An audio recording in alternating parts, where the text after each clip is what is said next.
On va maintenant examiner le lien entre convergence et monotonie. Alors on va prendre pour cela une suite UN qui est croissante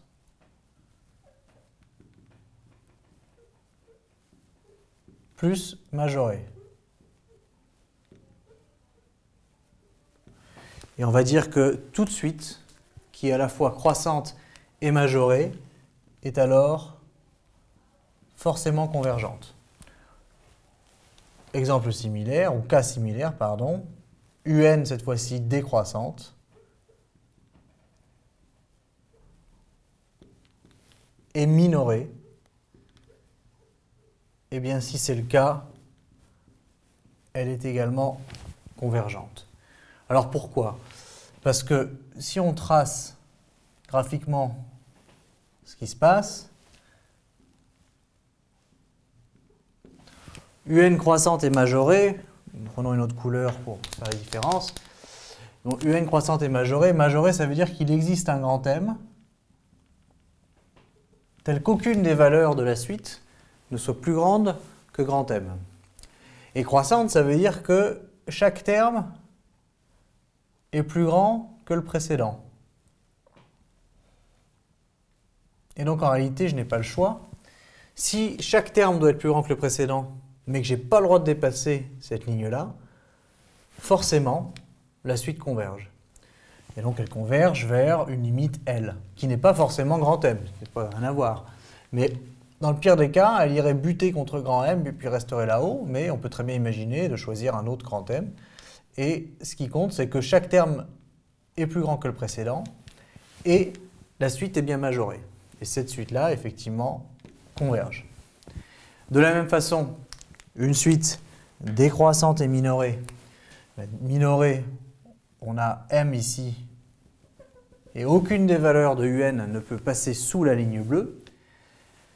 Et décroissante, eh bien, ça veut dire que la suite que l'on étudie, chaque terme de cette suite est plus petit que le terme précédent.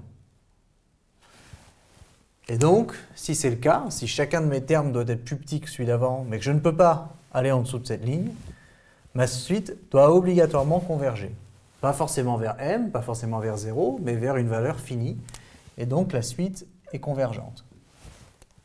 Alors, c'est un outil très efficace pour déterminer qu'une suite peut être compliquée est en fait convergente. Ça peut être difficile d'établir la convergence, mais des fois, c'est plus facile de regarder la monotonie, donc la croissance ou la décroissance, et le fait qu'elle soit majorée ou minorée. En général, ce sont les questions préalables. Et à partir de ces questions-là, vous pouvez conclure que la suite est bien convergente. Voilà. Alors, ce sont les cas de convergence. On peut imaginer des cas de divergence. UN croissante, cette fois-ci non majorée. Ça implique que la suite diverge. Pourquoi? Parce que cette fois-ci, elle est croissante. Chaque terme est plus grand que le précédent, mais je n'ai jamais une ligne que je n'ai pas le droit de dépasser. On va l'illustrer tout de suite. On met simplement l'autre cas pour bien comprendre. Si UN est décroissante et non minorée, alors elle est également divergente. Un petit graphe rapidement pour ne pas encombrer le graphe qui existe déjà. N, UN.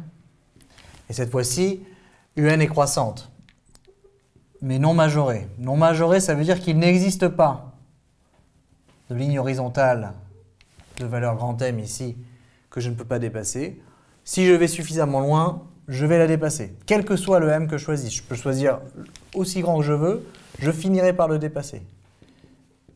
Et là, ma suite est donc bien divergente.